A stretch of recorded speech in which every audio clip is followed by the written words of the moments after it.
Hi Shopee sellers, my name is Claudine and this is the Shopee University Advanced class.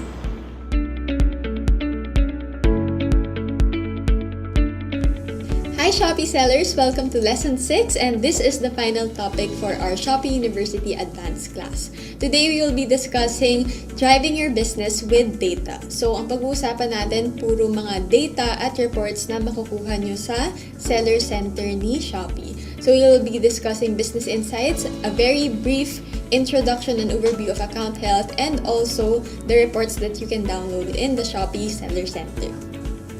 First off, we will start with business insights. So, na-discuss na to sa basic at intermediate classes. So, today, ang gagawin natin is to discover kung ano ba yung kinds of insights that we can actually get from this portal. As we all know, Business Insights is the one-stop portal for all of the data that you need. At kailangan natin ng data para makagawa tayo ng informed decisions for our shops. So, when you click on the Business Insights portal, meron kang makikitang 7 tabs. First one is the dashboard, which gives you an overview of key metrics and trends. So, pinaka-summary na to. Kung hindi kayo masyadong comfortable in using Business Insights, mag-start tayo sa dashboard kasi ito yung pinakamadaling intindihin. Next would be product, which will show you the performance and assessment of product. So, meron ditong mga top 10 best-selling products ninyo at yung mga product diagnosis din.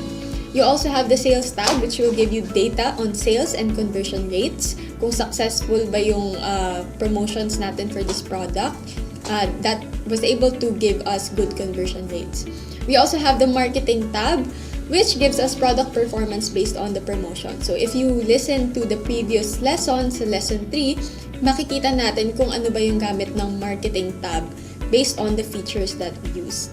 Next, we have the chat tab, which shows us the inquiry chat and conversion rates. So, kung gusto natin malaman kung effective ba yung customer service natin, we can check out the chat tab. Next is live streaming and feed. So, live streaming and feed performance. So, how many people were able to view your live stream and your feed, ilan yung impressions, clicks, and so on. You can also access it here. And then lastly, you have Selling Coach, which can give you an idea about the trends in Shopee. Alright, so here you can see a very short summary of the types of insights that you can use whenever you are accessing business insights and evaluating your shops. So again, if you want to get a short summary of your key metrics, go to dashboard. If you want to get a very, very simple list of your top products and categories, go to dashboard as well. Pero kung gusto natin ng mas in-depth na analysis of our products and categories, let's go to the product tab for the overview, performance, and diagnosis. So, today, hindi natin iisa-isahin lahat ng tabs, but we are going to identify the use of business insights. So, number 1, yung pinakamahalaga na makukuha natin is data, diba? So, we can use that to analyze past performance. So, bakit ba natin kailangan i-analyze yung past performance natin? First is to evaluate what works and what doesn't. So, kailangan natin malaman kung ano ba yung mga promotions at mga strategies na ginawa natin na gumana sa shop natin para yun yung mga itutuloy natin or i-improve pa natin at i-determine din natin kung ano yung mga hindi gumagana. So, at least we will know, we will be better informed when we make decisions.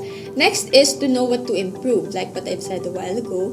And lastly, to ensure preparedness for campaigns. So if you are prepared for the campaigns, of course, less yung chance natin na mag-suffer ng LSR, NFR, and penalties, and we also have greater chances to increase our sales. So for evaluating what works, we have here a list of questions that you can use whenever you are evaluating your shops. So sample lang po ito. Of course, you can come up with your own insights, but to start, especially dun sa mga bago pa lang gumagamit ng data to evaluate their shops, you can start by using these questions. So number 1, what are the top 10 products or categories in your store? So, very easy nito. Punta lang kayo sa dashboard or sa product tab. Nandun na agad yung top 10 products ninyo. So, you can ask yourself, are you satisfied with the performance of these products or categories? Okay na ba yung sales na dinadala nito sa shops ninyo? So, if you are, then of course, continue using the promotions that you have used prior to analyzing the data. Or kung hindi naman tayo satisfied, of course, i-promote pa natin siya using the marketing center features that we think will be effective for these products. So you can also decide, should I focus on these products or categories or explore others? So let's say meron kang products under the fashion category and also home and living. Mas mataas yung fashion mo. So if that is the case, should you focus on your fashion products, your fashion category? Or gusto mong, since malakas na naman yung fashion, mag-focus ka naman sa home and living? So yung decision mo, it will depend on your goals as well. And then third, which items should I choose to submit for campaigns? Especially for the managed sellers. Kung meron tayong top 10 products, ito rin ba yung products na gusto mong isubmit sa campaigns? Next is, what is the item with the highest and lowest conversion rates? So, conversion rates, ito yung isa pa sa mga mahalagang pwedeng ibigay sa atin ng business insights. And you can see that in the sales tab. So, conversion rate is important so that we can evaluate kung meron bang use yung mga impressions, yung views ng shops natin, and are we able to convert it into sales. So, para doon sa mga product na mataas yung conversion rate, ano sa tingin mo yung nagpapalakas ng conversion rate niya, or why is this product appealing to the buyers? Should I use that strategy for other products as well? And then, for the products with low conversion rates, ano naman yung mga challenges natin for this? So maybe we can get the strategies that we are using for those products with high conversion rates. Gamitin rin natin siya dun sa mga products na medyo may challenge tayo. And let's see kung merong magiging improvement. And then lastly, can I nominate in campaigns to improve my store traffic or to increase shop exposure? So you can also try out different opportunities for you to increase your shop exposure para tumaas din yung conversion rates natin. So goal natin yan kasi of course gusto natin ma-convert yung impressions and clicks into sales. Lastly, why didn't the buyer complete the purchase after adding items to cart? So this one is also talking about conversion rates. So si buyer, nakita niya na yung items ninyo, pero instead of checking out directly, in-add to cart niya lang.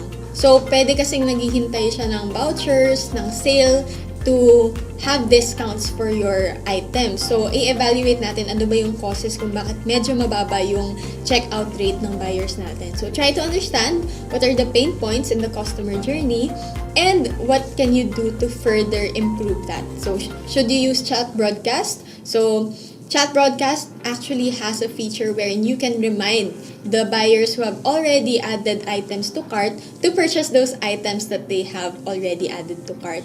So for example, I am the buyer, makaka-receive ako ng message from you na nire-remind ako na i-check out na yung order ko. And you can actually push for that even more kung mag-provide ka ng mga discounts. Of course, kung makita ko na itong item na bala kong bilhin, mas makakamura pa ako kasi binigyan ako ni seller ng voucher, then I will be more enticed, more convinced to check out the product. Pwede nyo rin ilagay sa bundle deals. So, kung meron tayong mga slow-moving products, pwede natin siyang i-bundle or gawin natin siyang add-on gifts. So, pwede rin yon para ma-flush out natin yung mga items na hindi masyadong mabenta. So, another thing that you can do is to know what to improve by identifying products that need further improvements with product diagnosis. So, with the past performance, makikita natin kung ano ba yung mga products na akala natin maganda yung performance nila pero yung pala kailangan pang i-improve. So, we have some examples. So, for example, we have product A, B, and C. Si product A, 10 orders yung nakuha natin pero na-cancel siya. So, of course, obviously, something's wrong with the product. So, tatanungin natin yung sarili natin, bakit nagka-cancel? Bakit mataas yung cancellation rate for this product? Are buyers finding a better option? So, we have concerns that were raised from sellers before. Sinasabi nila na, nakaka-receive kami ng comments from buyers na kaya nila kina-cancel yung orders kasi nakakita sila ng better options sa ibang shops. Mas mura or mas maganda yung ratings. So, those are some things that you can also look into. So, let's see kung kaya po ba natin ibaba yung price or pwede rin tayo mag-add ng deals para mas ma-convince si buyer to check out the product under our shop. Or you can also ask yourself, are you shipping out on time? Baka naman naiinip si buyer kaya siya nagre-request ng cancellation. Next, we have product B, which experienced decrease in sales and is also being flagged for high return requests. So, for this case, bakit kaya nire-return ng buyers yung items natin? Is it because of a quality issue? Maganda ba yung binibenta nating product? Baka madali pala siyang masira. Siguro dapat mag-change tayo ng supplier or maghanap tayo ng better items. And how are the reviews? Do you constantly check your ratings? Baka naman hindi pala maganda yung product reviews and it's also influencing the decision of other buyers to buy your products. So, those are things that you have to improve, yung ratings ninyo and the quality of products. And next one is product C. It has an issue with late shipment. So, ano ba yung nagiging causes of late shipment from your shop? Dahil ba meron tayong stock issues? Dapat ko na bang iset yung items to pre-order? So, those are some product diagnoses that you can do whenever you are using the product diagnosis tab in Business Insights. So, to summarize kung ano yung mga bagay na pwede nating i-improve, sa Product Diagnosis tab, meron tayong maraming metrics na makikita such as decrease in views, decrease in sales, and so on. We can classify them into two major categories, which is sales performance and operational performance. So, basically, yung sales performance, ang ma-affect nito ay yung increase ng sales natin pag hindi natin naayos yung mga metrics na to. And there are also some metrics that can affect our operational performance kung hindi natin siya ma-improve. So, under sales performance, you have decrease in views, decrease in sales, and poor conversion rates. Ang potential impact nito ay mas konti yung orders na marireceive natin and of course, mas mababa rin yung sales. So, for example, mas konti yung nakakakita ng shops natin, syempre, mas konti yung order sa shop.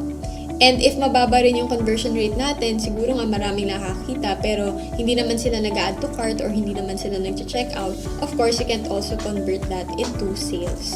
So, tips and suggestions for you if you're experiencing problems on this: boost traffic by utilizing Shopee's marketing tools such as shop decoration, product vouchers, discount promotions, or join our Shopee campaigns. Also, make your listings more attractive by improving your product descriptions and photos. Upload more images para mas makonvince si buyer na maganda yung quality ng items ninyo. And then for poor reviews, this will lower your shop's overall rating.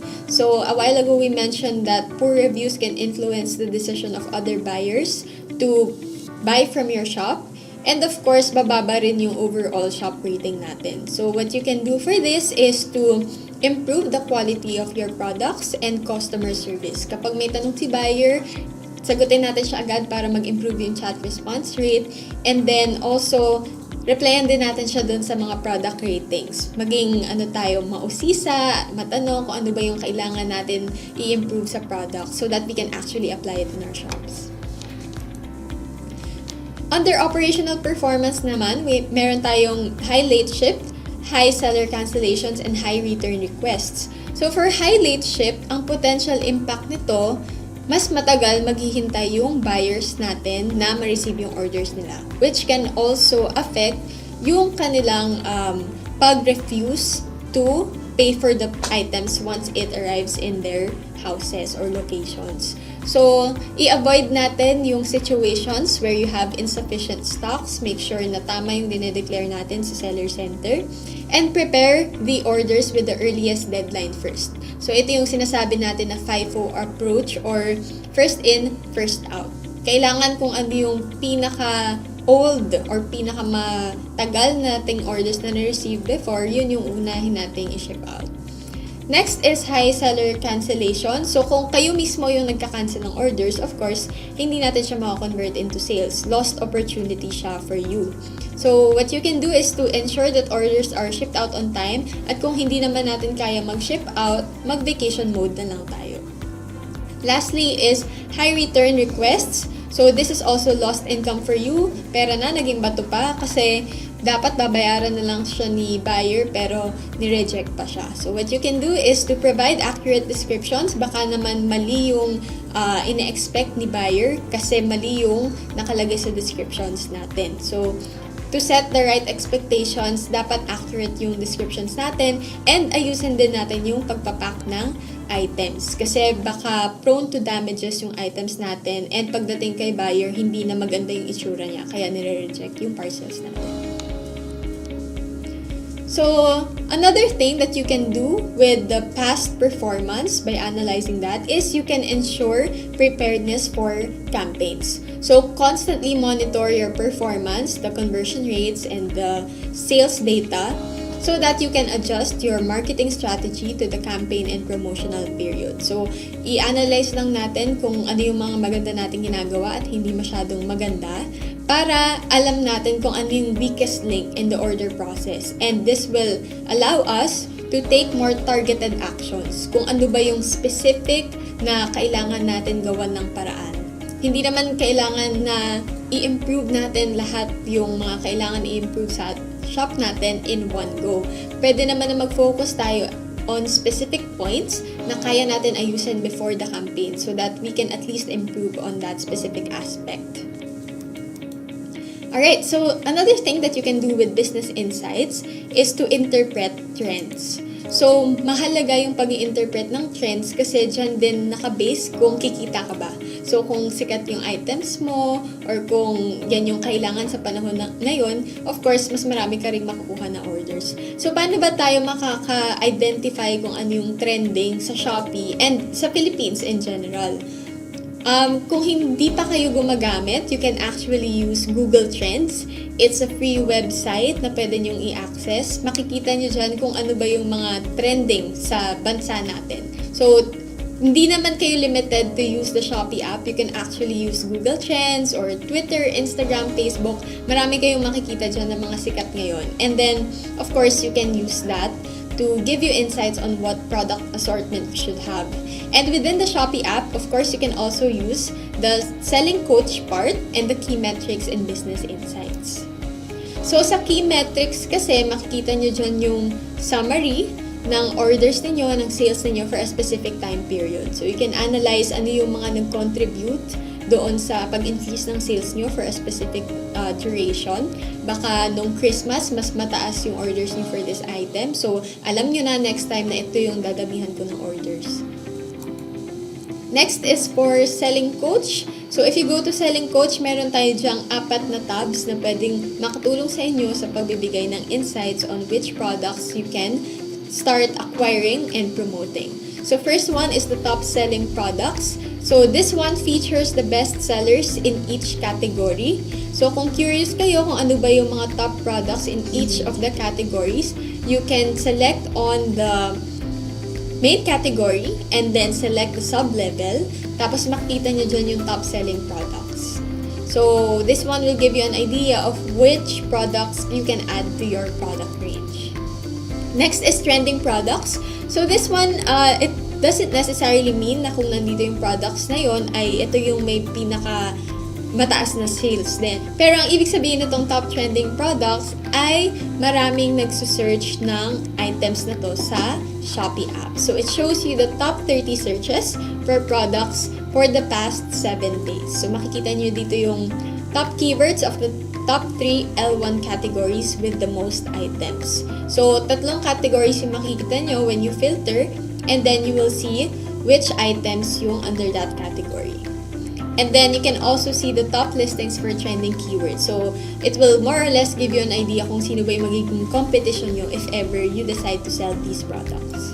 Next naman ay yung similar products which will show you kung ano yung mga shops at listings na kaparehas nung sa inyo. So, you can compare and contrast kung mas maganda ba yung listings nila or mas maganda ba yung listings ninyo. You can compare the prices, your images, so that you can also know what to improve. At kung hindi naman natin kaya makipaglabanan in terms of prices and discounts, pwede tayong gumawa ng mga deals na mas maganda para ma-attract natin yung audience. So, hindi naman necessarily kailangan laging yung presyo yung basis. Lastly, we have the top keywords. So, kung meron kang 7 categories in your shop, ipapakita dito yung top 3 categories mo at kung ano yung mga keywords na ginagamit ng mga tao to search for items within that category. So, kung kunwari, under fashion, meron kang mga babies na clothes like mga pajamas, mga costumes, and so on. But under babies, what you can see are items pala ang hinahanap pala nila ay more on yung mga pangbagong panganak. Syempre, you can also consider adding that into your product assortment. So what should you do when you discover a trend? Of course, hindi lang siya nag-e-end sa, sa tingin ko, babenta itong product na to sa ganitong season. So, syempre, in order for you to translate that into sales, do something about it. So, the first step is to source the product or related products. So, pag nalaman nyo na meron kayong certain product na gustong ibenta dahil feeling natin makakabenta tayo ng malaki sa Shopee pag binenta natin siya, of course, hanapin natin kung saan ba yung pinaka-murang makukuhanan natin nito na of course, good quality rin. Mag-source tayo for the product. Pwedeng sa Shopee, pwede rin outside Shopee. And then, of course, i-list natin siya sa shops natin. And then, we can run Shopee ads para kapag nag-search yung buyers, mapupunta sa pinakataas yung items natin. Lastly, you can also do promotions to convert the traffic. So, sayang naman yung paid ads natin kung nakita nga ni buyer yung item pero hindi naman siya na-convince na bumili kasi yung katabing item mas mura or mas convincing. So, maglagay tayo ng mga promotions para ma-convert natin yung traffic. Another thing that we can do with business insights is forecasting.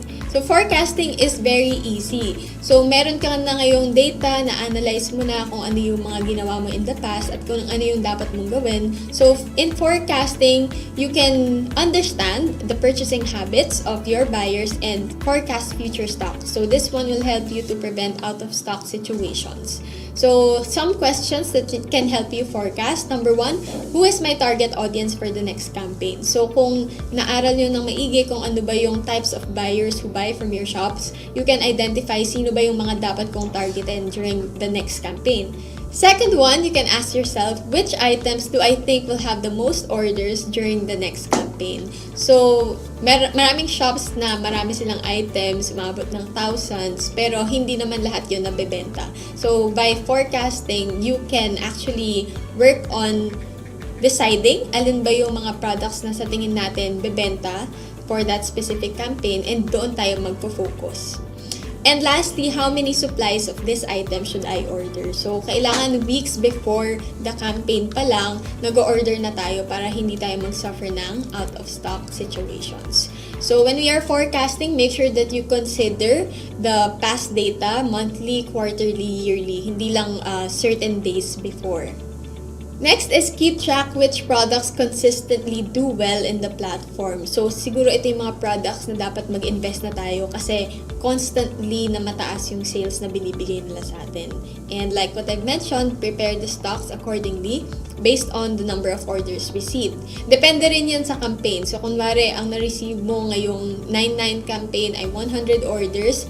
If you are going to sell that item again for 10, 10 or 11, 11, siguro magdagdag pa tayo ng more stocks kasi mas mataas or mas malaki yung chance na mas maraming umorder sa atin for the bigger campaigns. So, the forecast will depend on your demand that you have analyzed through the data.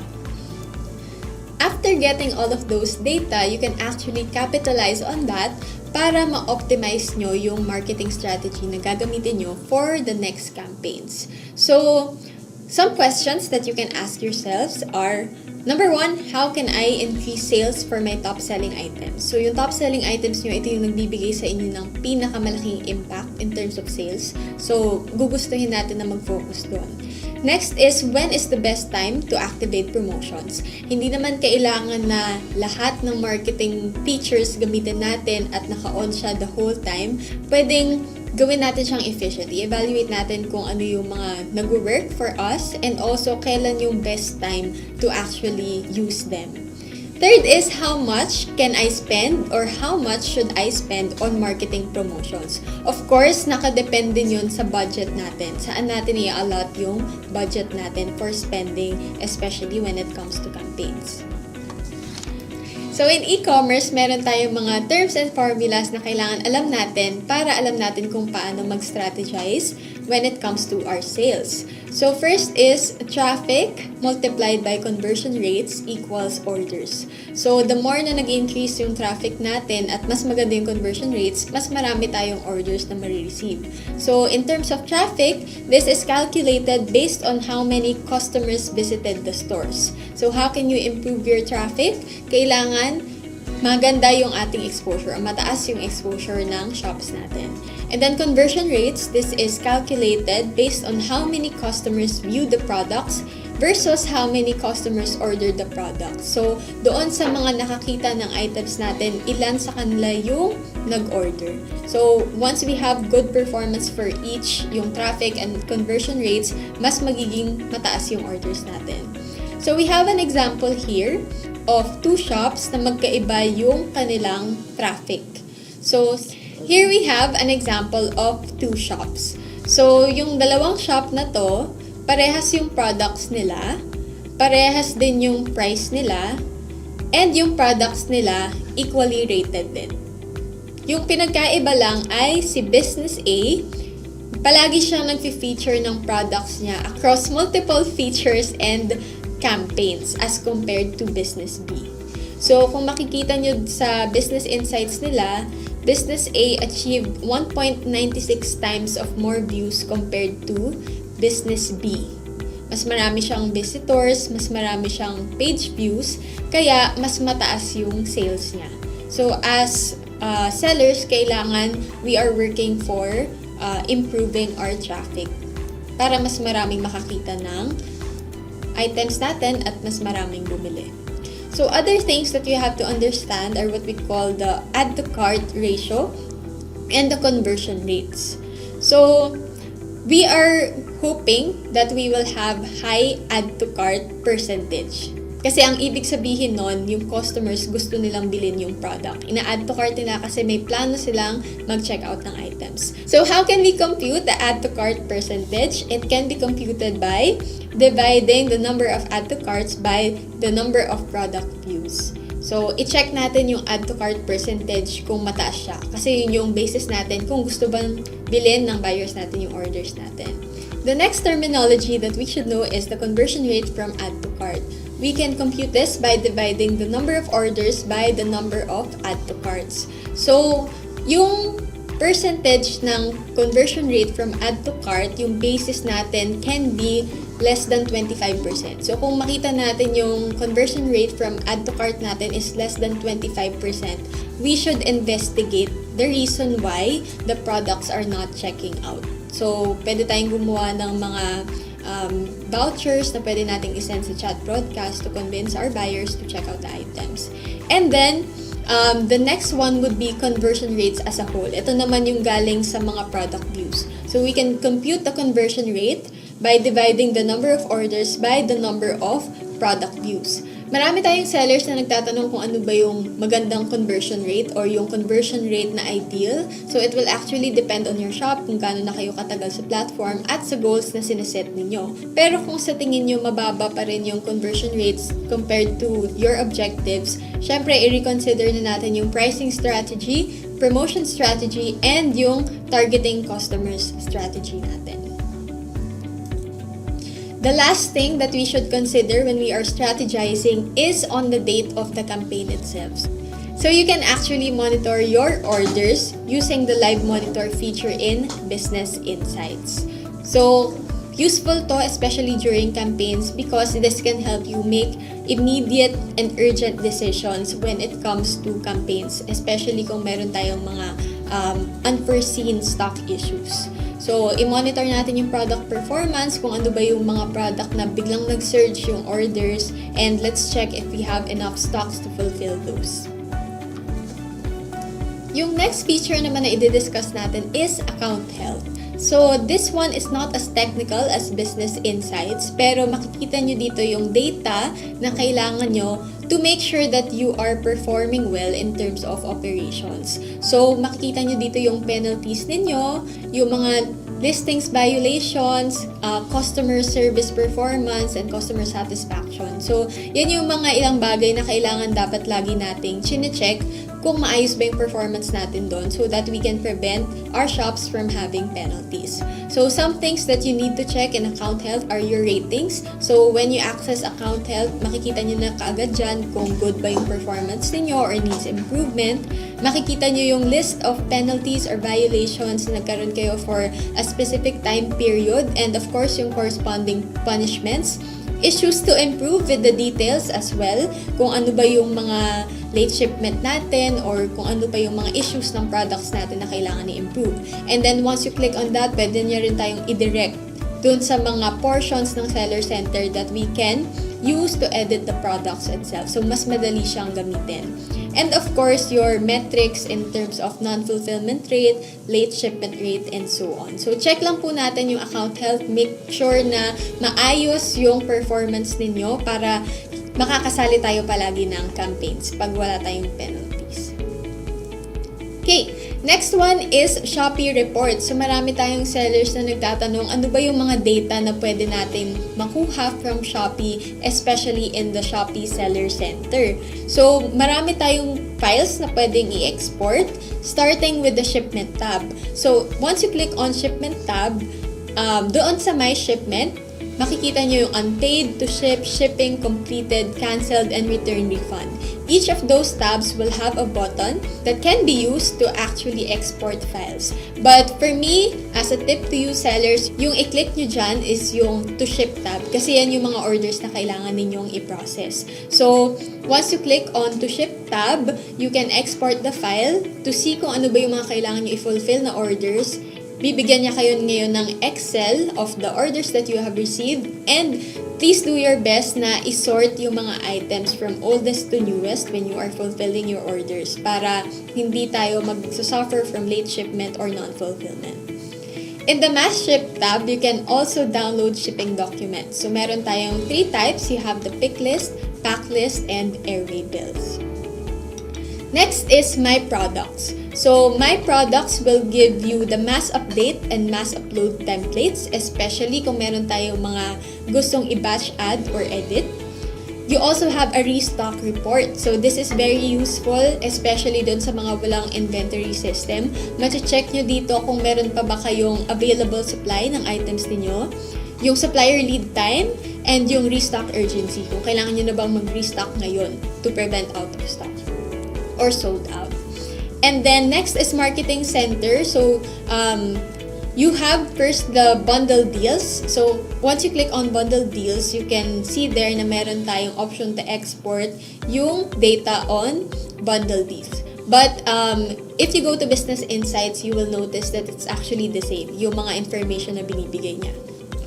Another thing that you can download from Marketing Center ay yung performance ng Shopee ads ninyo. So once you export the file, you will see the impressions, clicks, click-through rate, expenses, and ROI para dun sa mga ginamitan nyo ng Shopee ads. So if you want to see the performance, if you are using Shopee ads, punta tayo sa Marketing Center and download the Shopee ads exported file.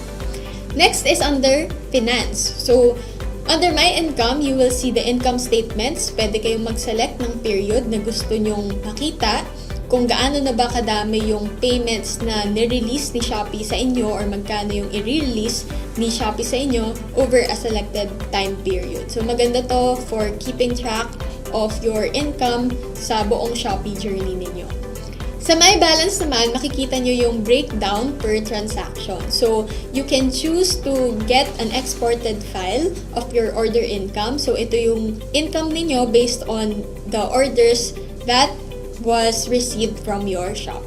Next are withdrawals. So, kung ano man yung amounts na withdraw ninyo over a period of time, you can also see that. Also, the refunds from orders. So, you can filter it using the third tab.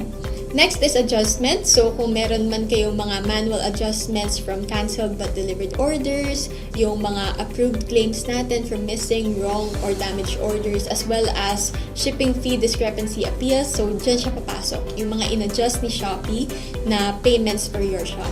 And then next is seller balance payment. So, kung meron man kayong pinagamitan ng seller balance, maybe to top up using Shopee Pay, makikita nyo rin siya. And then lastly, you have the ads credit auto top up. So as you can see, Shopee will provide you with all of the different types of reports that you will need for you to keep track of your expenses, of your income, and so on. So kanina na-mention na rin natin yung Business Insights. You can find that under Data in Seller Center. We also mentioned Account Health. So dito, meron din tayong 2 types of documents na pwede nating i-download. First is under listings violation. So makikita natin dito yung listing details which contains the listing status. Kung alin ba yung mga items natin na may violations, alin yung mga okay lang, or alin yung mga sold out, and so on. You can also see detailed descriptions of the non-fulfillment or late shipment. So that is under the fulfillment tab, yung fulfillment na metrics. Makikita nyo dito kung ano ba yung reasons for cancellations and yung shipping deadlines. So anything that you need to know in terms of listings violations and fulfillment metrics, you can download that. And if you have appeals, pwede nyo rin siyang actually gamitin na basis kung ano ba yung mga order IDs na gagamitin ninyo for exemption from penalties. So, there is also another tab which gives you a shortcut of all of the types of reports that you can download from Seller Center, and that is My Reports. So, as you can see, meron ka ditong order export, shipping label, seller balance report, income report, marketing center report, and business insights report. So, kung tinatamad tayo na pumunta doon sa each tab to get the exported files, punta na lang kayo sa My Reports and then click on whichever type of file that you want to access and then just click on download. So, we have compiled everything for you under My Reports. So, I hope that this training was useful for you. This will help you to drive your business with data. So, sana after this training, itry natin yung business insights. Let's assess and reevaluate our shops, check our account health, and also keep track of our records using My Reports and other types of files that we can get from Seller Center. So, thank you so much for being part of our training program, for participating in the advanced class. Join our community para maging updated din kayo sa mga announcements natin and new features. Thank you so much, sellers, and happy selling!